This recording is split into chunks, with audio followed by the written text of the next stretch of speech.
Story Legends and Luminaries. I'm Julie and welcome to Write Smart. Today we're going to talk about Sue Monk Kids, Writing, Creativity, and Soul. I'm keeping this book, so I'll be talking about it a lot during Write Smart. So today I'm just going to give you an overview and then focus on one of her tips. If you've read Stephen King's On Writing, kids' writing memoir has a vastly different tone to it. King is very much dictating the do's and don'ts of writing and there's no room for leeway, yet kids' memoir has a much more inspiring tone where she lays out this is what she does in her writing, this is how other writers do it in their writing, but you as the blossoming writer, you can adapt it to fit your own needs. I appreciate that because writing is so subjective. Kid is the author of The Secret Life of Bees, a book I've never read, but I read it all the time mentioned in other books, so perhaps I should read it. Kid's memoir is chronological essentially, where she traces her writing journey as she gives the readers tips of the trade throughout. I thoroughly enjoyed her tone and structure. This is one of those books that in a couple of months I will reread it, perhaps when I've hit an impasse in my own writing, just so I get that much needed inspiration again. But today I'm going to focus on one of her tips. Kid has a chapter titled Writing Rituals, Little Boxes and Shark Teeth. Essentially, each book she writes, she has this little box on her desks that holds symbolic trinkets and objects that relate to the story she is writing. So let me read to you how she explains her little box.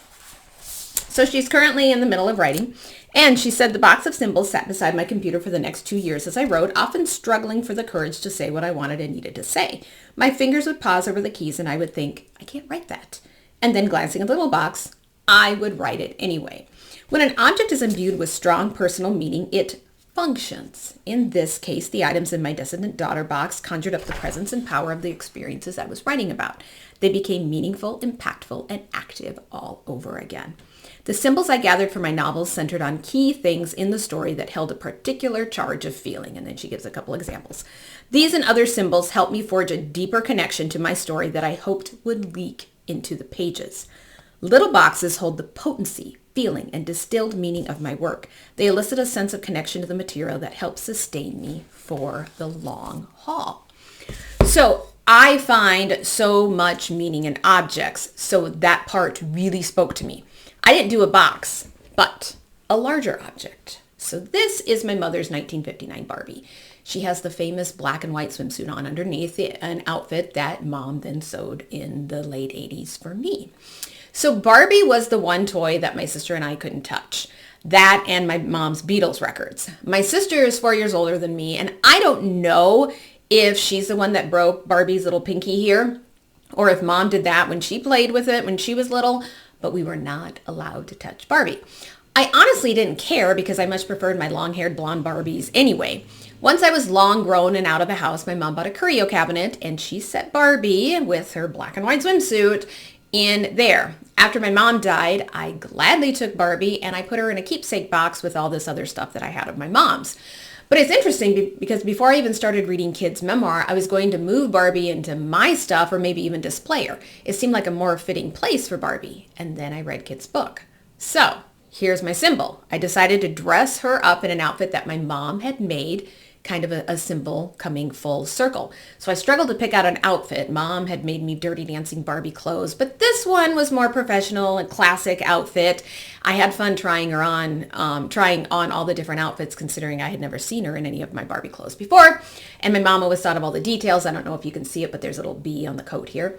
The red scarf was a perfect match to her lipstick. And the shoes are both from my mom's collection. She didn't have any matching pairs left and I didn't have any red ones in my collection. So I went with the mismatch because, well, I thought it kind of worked. So she is protected at my desk because I have one of those little corners at the back that is enclosed.